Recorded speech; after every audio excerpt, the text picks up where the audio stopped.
A statement from the Reserve Bank on monetary policy says demand for new detached housing has fallen considerably since the beginning of the year. Let's bring in the Executive Chairman of Yellow Brick Road Home Loans, Mark Bouris, for his take on this. Good morning to you, Mark. Good to see you as always. I mean, that demand is dropping, not entirely unsurprising. It's not surprising given that the cost of building, for example, is extremely expensive. The time it takes to get things built, like, it gives you brain damage because it takes so long. And just generally speaking, new housing starts or new housing approvals are right down relative to where they have been in previous periods. I mean, all you got to do at the moment is try and find a tradie. It's so hard to do. If you've got leaks here and there, it can take months to do. And this all dovetails into home builders too. They're struggling to complete all the work. Well, that's in some ways that's sort of encouraging from an economic point of view, because we know that the construction industry as a whole have enough work on foot at the moment, as opposed to new approvals, which we just spoke about, but on foot at the moment to take them through for the next 12 to 18 months. That means there'll be, a lot of people making a lot of money, being tradies, etc., making a lot of money over that period of time.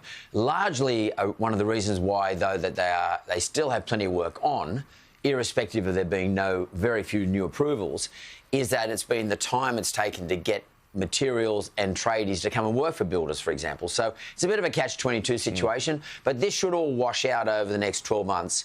And at the end of 12 months, that's the question.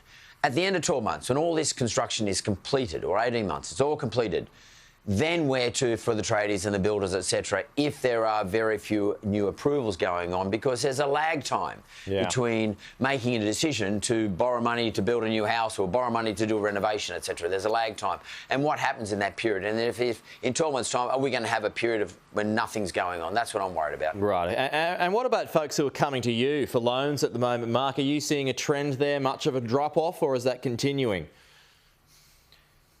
Well, there's been across the board, systemically, in Australian lending landscape, there's been a rather large drop-off in borrowing. So not only the number of borrowers who want to borrow, but also the amount that people can borrow. Yeah. And that's largely due to the fact that right now we're assessing people on around about an 8% interest rate. Yeah. So if you're getting assessed on an 8% interest rate today and your wages haven't gone up compared to, say, a 5% interest rate 6-7 months ago, you can't borrow. You can borrow less. And also the stocks of money, cost of living has gone up. It's eating into people's stocks of money, so therefore the deposits are decreasing. Generally speaking, there's a lot of malaise around, and that got demonstrated by the auction outcomes on the weekend. So the auction outcomes on the weekend, whilst they were 63% last weekend, that's 63% of a number, nearly half the number of properties being auctioned last weekend compared to 1 year ago. So we're in the 3,200 properties were up for auction this time last year, and last weekend it was around 1,600. So it's,